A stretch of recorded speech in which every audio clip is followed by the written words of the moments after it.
আর মা তো কদিন থেকে আছে আমাদের বাড়িতে।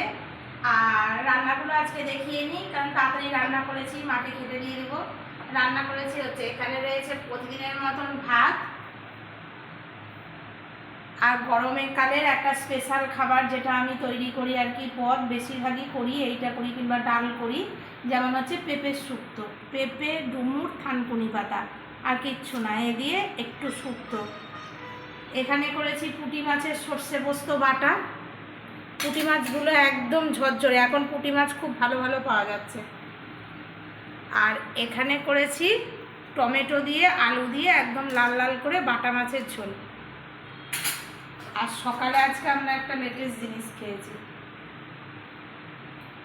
মোটা মোটা করে আলু ভেজেছি, আলু আর পেঁয়াজ, খুব ইচ্ছে হচ্ছিল। আর এই আলু আর পেঁয়াজ ভাজা দিয়ে মুড়ি খেতে খুব ভালো লাগে।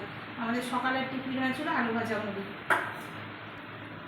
এই বাটা মাছ কিন্তু আমাদের বাড়িতে অনেক দিন পরে হলো, কারণ বাটা মাছ আমার ছেলে ভালোবাসে না, আর বাটা মাছ আমার মা আমার বর এরা আবার ভালোবাসে।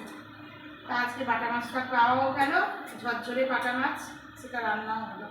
আগে মার খাবারটা বেড়ে নিচ্ছি। মা আবার এই পেঁপে শুক্তোটা খুব ভালোবাসে।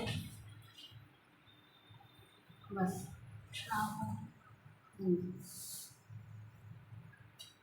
আজকে এই পর্যন্ত বন্ধুরা, টাটা।